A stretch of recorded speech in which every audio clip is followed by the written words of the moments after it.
औज़ुबिल्लाहिमिनश्शैतानिर्रजीम बिस्मिल्लाहिर्रहमानिर्रहीम। अस्सलाम वालेकुम एट क्लास।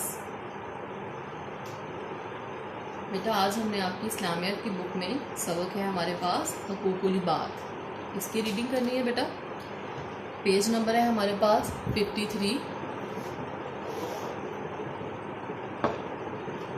सबक का नाम है हुकूकुल इबाद। यतीम, बेवा, माजूर, मुसाफिर। हुकूकुल इबाद से क्या मुराद है बेटा? हुकूकुल इबाद बंदों के ऊपर कुछ हुकूक होते हैं और कुछ फ़राइज़ होते हैं, ठीक है। तो यतीमों के हुकूक, जो छोटे बच्चे अपने बाप के साया शफ़क़त से महरूम हो जाते हैं, यानी कि जिनके वालिद इस दुनिया से बेटा जो है रुखसत हो जाते हैं, वफ़ात पा जाते हैं, और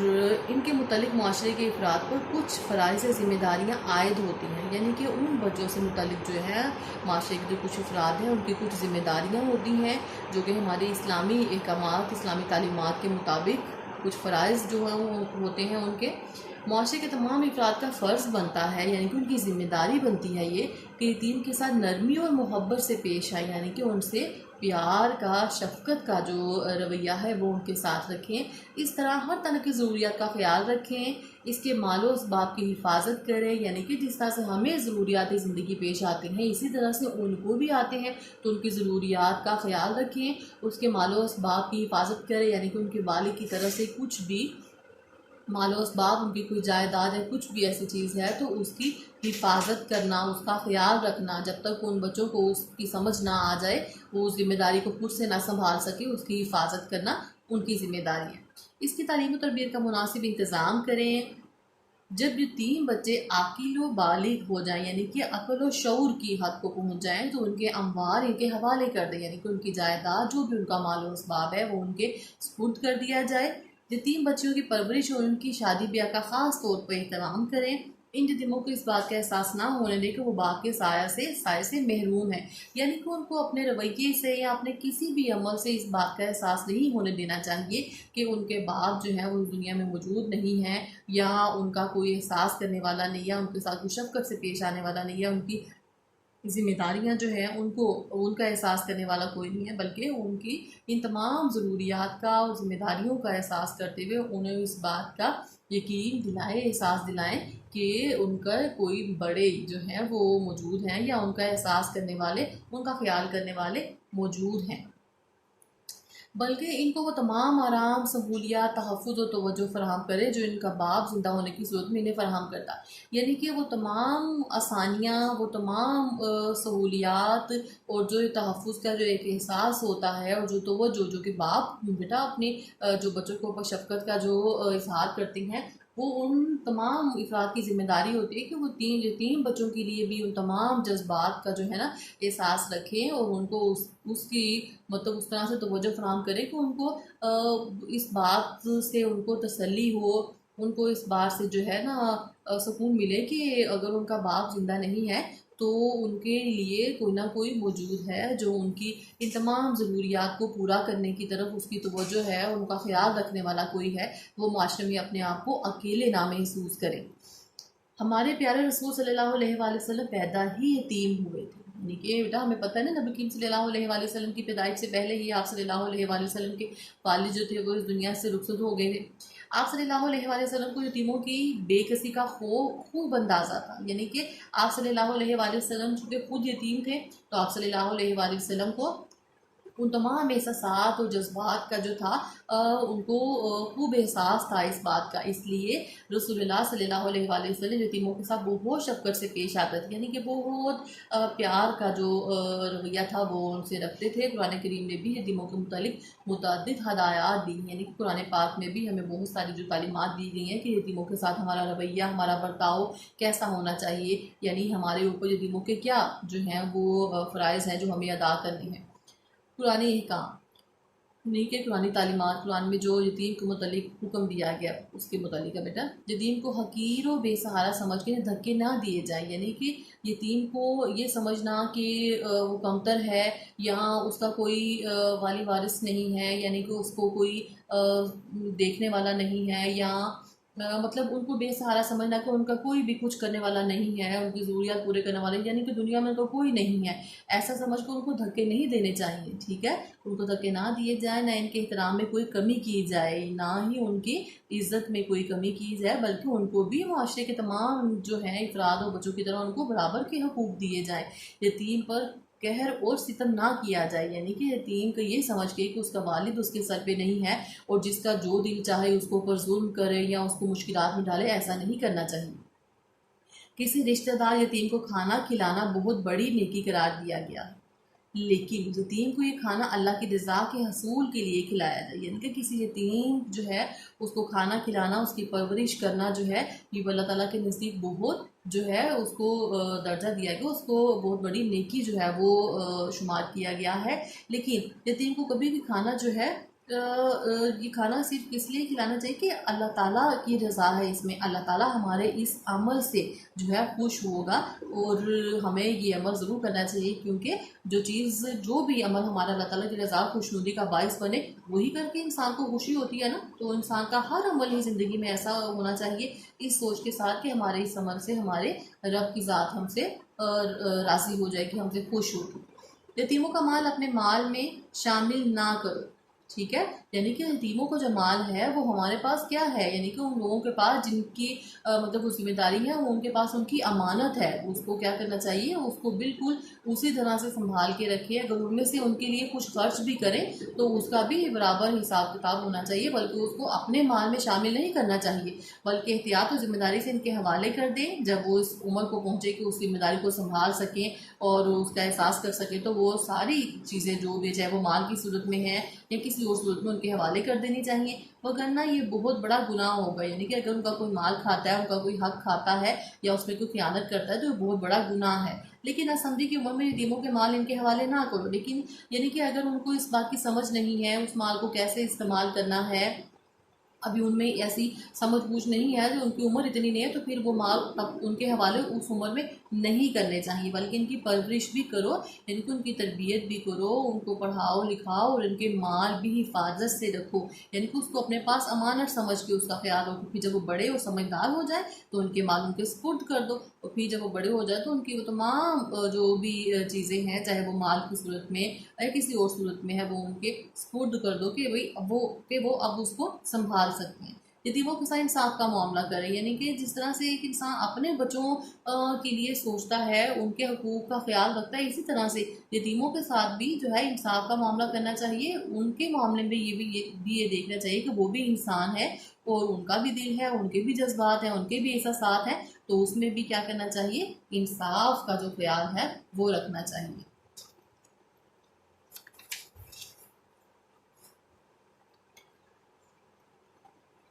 रसूलुल्लाह सल्लल्लाहु अलैहि वसल्लम की तालीमात, मैं और किसी यतीम की कफ़ालत करने वाला जन्नत में दो साथ साथ वाली उंगलियों के करीब होंगे। देखिए बेटा कितना बड़ा दर्जा दिया गया है कि नबी करीम सल्लल्लाहु अलैहि वसल्लम ने फरमाया कि जिस इंसान ने यतीम को खिलाया पिलाया, उसकी परवरिश की, उसकी तालीम और तरबियत का ख्याल रखा, तो वो क्या है, नबी करीम सल्लल्लाहु अलैहि वसल्लम कहते हैं कि जन्नत में दो साथ साथ वाली उंगलियाँ हमारी कितने करीब होती है बेटा, हाथ में एक दूसरे के, तो कहते हैं कि जन्नत में दो साथ साथ वाली उंगलियों की तरह करीब होंगे।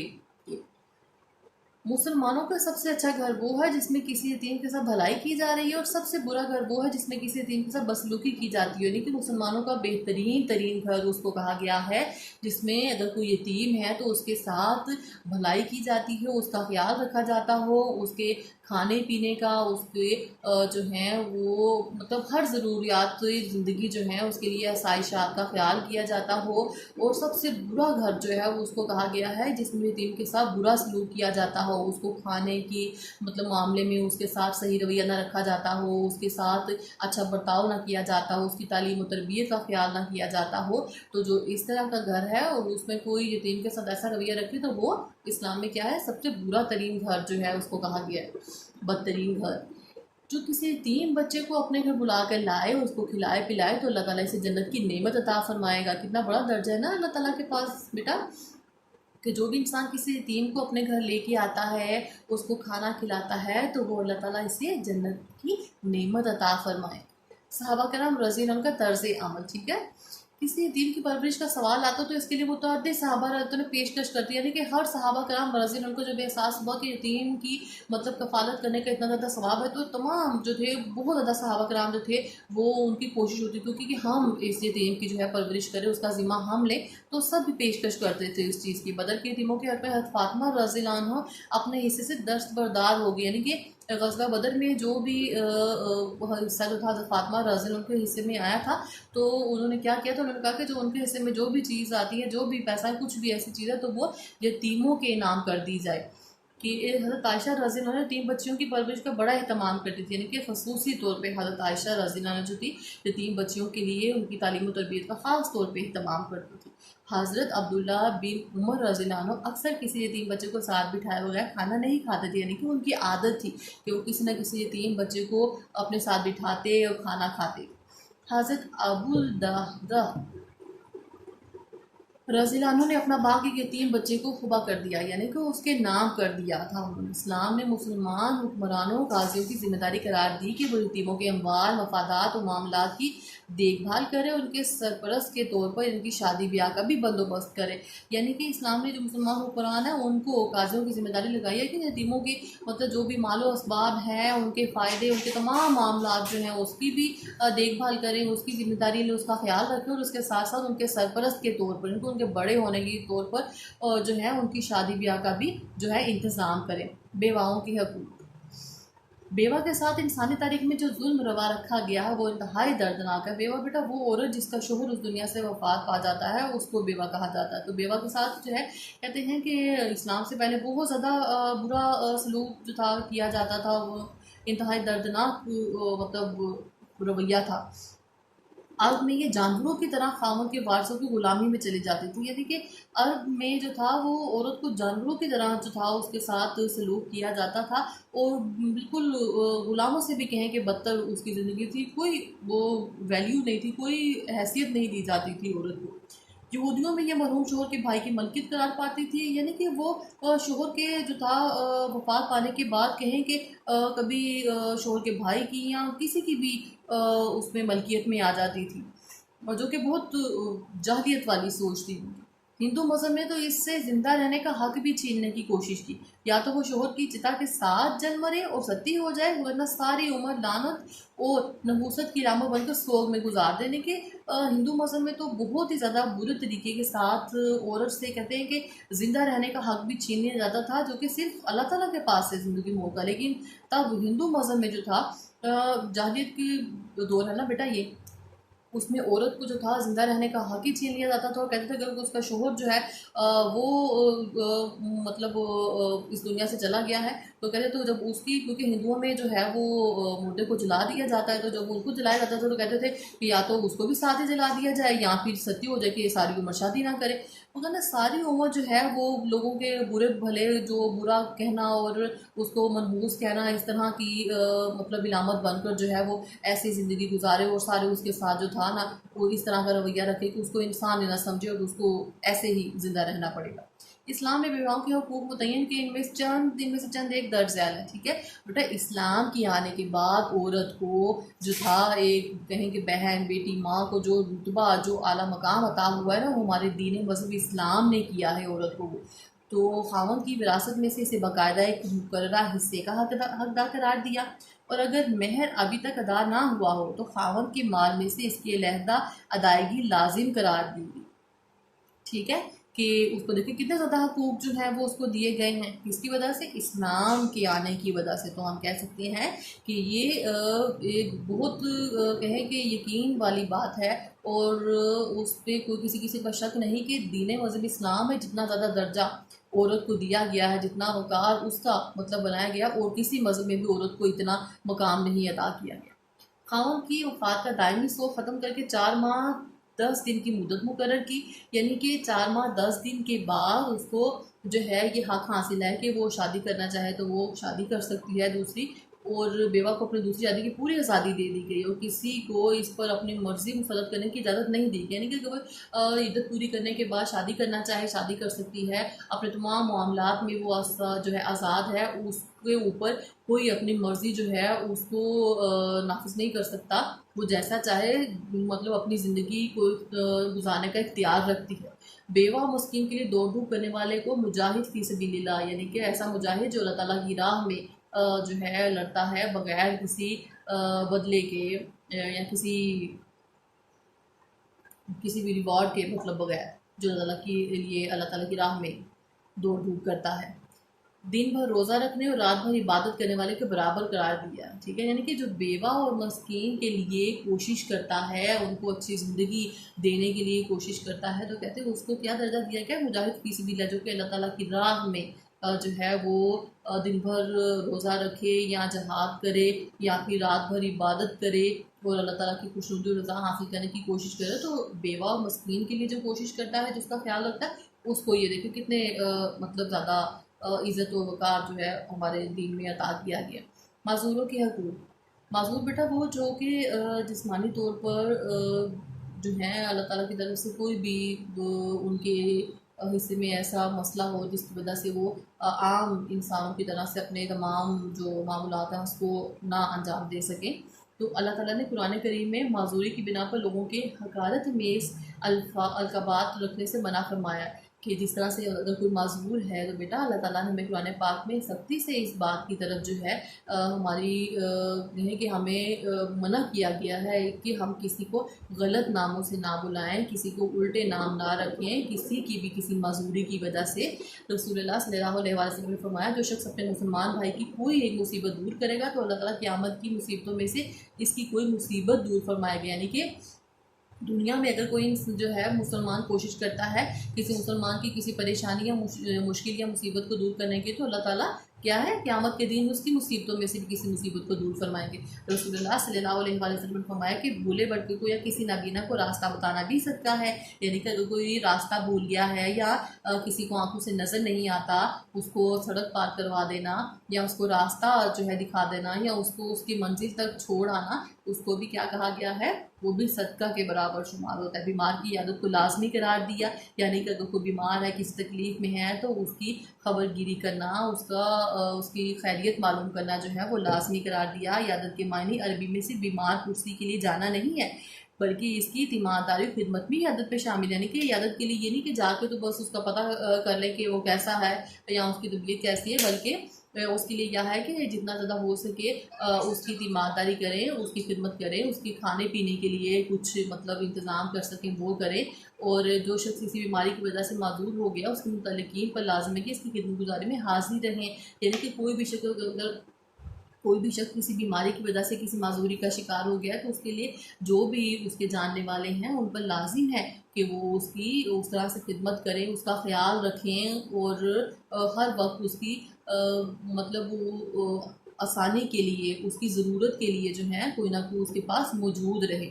माजूरों से कोई ऐसा काम ना लिया जाए जो इनके लिए तंगी और खर्च का बायस, ठीक है, यानी कि जो काम को वो ना कर सकते हो या जिस काम में करने से उनको तकलीफ़ पेश आती हो, तो माजूरों से ऐसा कोई काम नहीं लेना चाहिए। सूरत अल-फतह में नाबीना, लंगड़े और मरीज़ का नाम लेकर फरमाया गया है कि इन पर जहाद में शमूलियत लाजमी नहीं, यानी कि उनको जहाद में लेके नहीं जाना चाहिए, क्योंकि उनकी जो भी उनकी माजूरी है उस तरह से उनको तकलीफ़ का सामना करना पड़ सकता है, तो उनको जहाद में शामिल नहीं मतलब करना जो है वो नहीं करना चाहिए या शामिल करना लाजमी नहीं, ज़रूरी नहीं है। सूरत तौबा में ज़ोफ़ा के साथ भी जहाद वगैरह के जिससे में नरमी बढ़ती गई, यानी कि जो ज़ईफ़ हो गए हों, ठीक है ना, जो बूढ़े हो गए हों, तो उनके साथ भी जहाद वगैरह के मामलात में जो है वो क्या करना चाहिए, ऐसा बर्ताव रखना चाहिए कि उनको आसानी का सामना करना पड़े, उनको मुश्किल का सामना ना करना पड़े। मासूर इंसान दरअसल बेबस होता है, यानी कि वो बेबस होता है, मजबूर होता है और वो बाज़ काम खुद सर अंजाम देने के काबिल नहीं होता, यानी कि वो अपने काम जो है उनको सर अंजाम देने के काबिल नहीं होता। तो इस्लामी माशरे की तो बुनियाद ही इंसानी हमदर्दी पर है। तो हमारा इस्लामी माशरा जो बेटा है वो तो इसी बेस पे बुनियाद करता है ना कि हम बहैसियत इंसान जो है एक दूसरे के साथ हमारा रवैया जो है वो हमदर्दाना होना चाहिए। और अगर फिर कोई मजबूर है तो फिर तो हमारे ऊपर दुगनी उस चीज़ की जिम्मेदारी आ जाती है कि हम किसी के साथ हमदर्दी करें, किसी के साथ शफ़क़त से, नरमी से पेश आएँ। भला इस हमदर्दी का हकदार माजूर इंसान से ज़्यादा और कौन हो सकता है। अल्लाह ताला ने माजूरों को अपने हुकूक और इबादत के सिलसिले में रियायतें और रुख्सतें दी हैं, ठीक है ना। यानी कि बहुत सारी इबादत है जिसमें किसी किस्म की नरमी नहीं मतलब बरती जाती, लेकिन माजूरों के मामले में अल्लाह ताला ने जो है कुछ उनके लिए आसानियाँ जो हैं सहूलतें उनके लिए रखी हैं। ये बात दोनों के लिए तरगीब का दर्जा रखते हैं कि वो भी इनके साथ नरमी और रियायत बरतें, इनकी तंगी और परेशानी दूर करने में इनका हाथ बटाएं। यानी कि देखिए, जब अल्लाह पाक ने उनके लिए आसानियाँ रखी हैं दीन में, तो फिर बहैसियत इंसान बंदों को भी चाहिए ना कि उनके साथ जो है रवैये में, उनके साथ सलूक में जो है वो बेहतर अपना मतलब रवैया रखें, और उनकी तंगी और परेशानी में उनकी ज़रूरत के वक्त जो है उनकी मदद करें और उनके काम में उनका हाथ बटा दें। जिस भी तरह से हम उनकी परेशानी को दूर कर सकते हैं, उनके काम आ सकते हैं, आना चाहिए। अल्लाह ताला ने बीमार और माजूर की खिदमत को खुद अपनी खिदमत करार दिया है। देखिए बेटा, अल्लाह ताला ने कितना एक कहें कि मकाम अता किया है इस चीज़ को, कि जो इंसान बीमार और माजूर की खिदमत करता है, उनकी तीमानदारी करता है, उनका ख्याल रखता है, उनकी ज़रूरत को पूरा करता है, अल्लाह ताला ने उसको इस चीज़ से तशबीह दिया है कि जैसे वो अल्लाह ताला की मतलब खिदमत करना करार दिया है उसको। इसमें कोताही करने वाले को क़यामत के दिन ज़िल्लत और नदामत का सामना करना पड़ेगा। नहीं तो अगर किसी को पता हो किसी के सामने कोई माजूर बीमार मतलब ऐसा हो, और जिसको पता भी हो कि उसको उसकी जो है वो तकलीफ को दूर करने की कोशिश करनी चाहिए, कोई किसी या फिर कोई किसी की मुश्किल को आसान कर सकता हो, किसी की ज़रूरत को पूरा कर सकता हो, उसको पता भी हो, लेकिन वो जानबूझ के उसमें कोताही करे और बिल्कुल ऐसे करे कि जैसे उसको पता ही नहीं है, इस तरह का रवैया अगर रखे, तो क़यामत के दिन उसको ज़िल्लत और नदामत यानी कि शर्मिंदगी का जो है सामना करना पड़ेगा। अगर अल्लाह ताला ने हमें माजूरी से महफूज रखा है, तो ये इसका फ़ज़ल और एहसान है, यानी कि उसका एहसान है, उसकी हमारे ऊपर रहमत है, और कि हम पर भी लाज़िम है कि अल्लाह के इस फ़ज़ल शुक्र का फ़ज़ल व एहसान का शुक्र अदा करें। देखें ना, जब अल्लाह ताला ने हम पे अपनी रहमत की है और हमें जो है माजूरी से तकलीफ़ से महफूज रखा है, तो फिर हमारा फ़र्ज़ है ना कि हम भी अल्लाह ताला के इस करम का, इस नेमत, इस रहमत का शुक्र अदा करें। और इस इजहार तशक्कुर की एक सूरत यह है कि हम माजूर भाइयों की इमदाद और खिदमत करें, कि जब हम अल्लाह ताला का शुक्र अदा करेंगे, या अल्लाह तेरा शुक्र है तूने हमें इस तकलीफ़ से, बीमारी से, इस माजूरी से महफूज रखा है, तो अल्लाह ताला जो इस माजूरी में है या इस तकलीफ़ में है या इस बीमारी में है, उनको भी अल्लाह ताला जो है वो आसानियाँ अता फरमाए। और हमें अल्लाह ताला का शुक्र अदा करने की सूरत जो है वो कैसे इख्तियार करनी चाहिए, कि हमें उनकी मदद करके, उनकी ज़रूरत को पूरा करके, उनका ख्याल रख के करनी चाहिए, लेकिन इन पर एहसान ना धरें। यानी कि अगर हम किसी का कोई ख्याल करते हैं, किसी का कोई एहसास करते हैं, किसी के साथ हमदर्दी से पेश आते हैं, तो उस सूरत में हमें ये नहीं सोचना चाहिए कि हम उन पे एहसान कर रहे हैं, या उन पे एहसान ही जतलाना चाहिए, या उसका जो है उसमें रियाकारी जो है वो नहीं रखना चाहिए, दिखावा नहीं रखना चाहिए उस चीज़ का कि वो शर्मिंदगी महसूस करें। ना इन्हें इनकी माजूरी का एहसास होने दें, यानी कि ना ही उनको उस चीज़ का ताना दें कि वो माजूर है, बल्कि इनकी इस तरह खिदमत और तरबियत करें कि वो अपने काम खुद अपने हाथों से करने के काबिल हो सके। यानी कि उनको ना तो कोई ताना दें कि वो माजूर है और हम उनकी खिदमत करें या उनका एहसास करें, बल्कि उनकी इस तरह से खिदमत करें, उनका इस तरह से ख्याल करें कि वो कोशिश करके आहिस्ता आहिस्ता अपने कामों को खुद से करने के काबिल हो जाएँ, और माजूर की खुददारी और इज़्ज़त नफ्स को मजरूह ना करें। क्योंकि बेटा, इज़्ज़त नफ्स जो होती है, खुददारी तो हर एक इंसान में होती है ना। तो जब हम कोशिश करेंगे अपने किसी भी अमल से किसी की खुददारी और इज़्ज़त नफ्स को मजरूह ना करें, तो वो इंसान जो है मुआशरे में कहें कि फ़ख्र के साथ या सर उठा के ज़िंदगी गुजारने के काबिल हो सकता है ना। तो फिर हमें कोशिश करनी चाहिए कि हम किसी भी ऐसे मजदूर की जो है वो मतलब खुददारी जो है उसको कोई चोट ना पहुंचाएं, बल्कि इसके सामने इसकी माजूरी का जिक्र भी ना करें, यानी कि उनको इस बात का एहसास ही ना दिलाएं कि वो माजूर हैं और उनके अंदर ये कमी है। ऐसा नहीं करें, बल्कि उनकी हौसला अफजाई करें ताकि वो अपने कामों को खुद से करने के काबिल हो सके। मुसाफिर के हकूक़, मुसाफिर इंसान अपने घर से दूर होता है, वक्ती तौर पर आमो असाइब से महरूम होता है। क्या होता है? मुसाफिर इंसान जो होता है वो अपने घर से दूर होता है, यानी कि अपने काम के सिलसिले में, अपने किसी मकसद के तहत, अपने रिस्क के लिए, कोई अपनी तालीम के लिए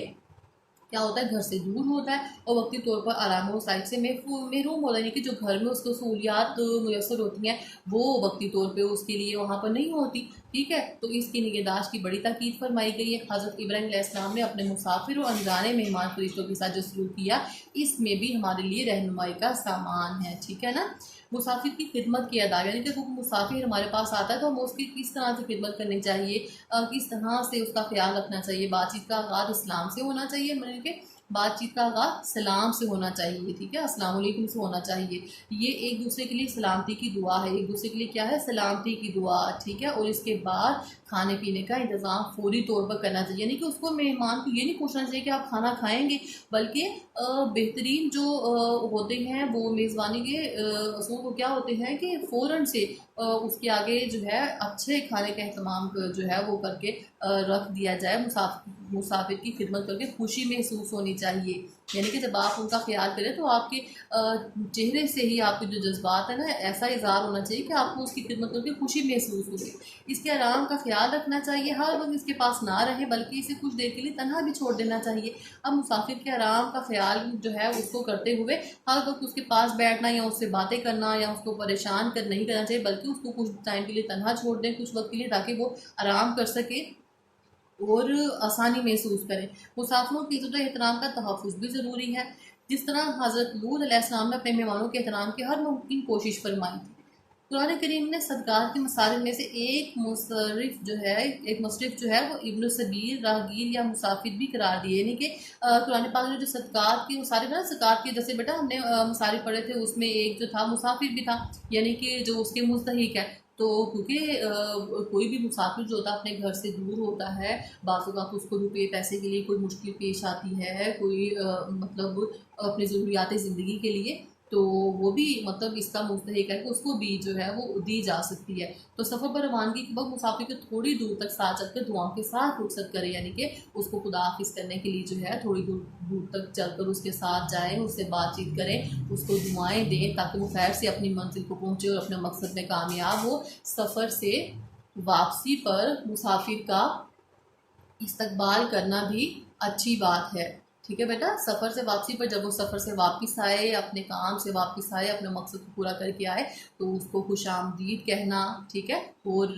वो मतलब अच्छे रवैये का इजहार करना, वो भी बहुत अच्छी बात है। अल्लाह ताला को ये चीज़ पसंद है। तो बेटा आज के हमारे लेसन की रीडिंग मुकम्मल हुई। उम्मीद है मुझे आपको आज का लेक्चर बहुत अच्छे से समझ आया होगा। इंशाल्लाह अगले लेक्चर के साथ बेटा आपसे फिर मुलाकात होगी। तब तक के लिए अल्लाह हाफिज़।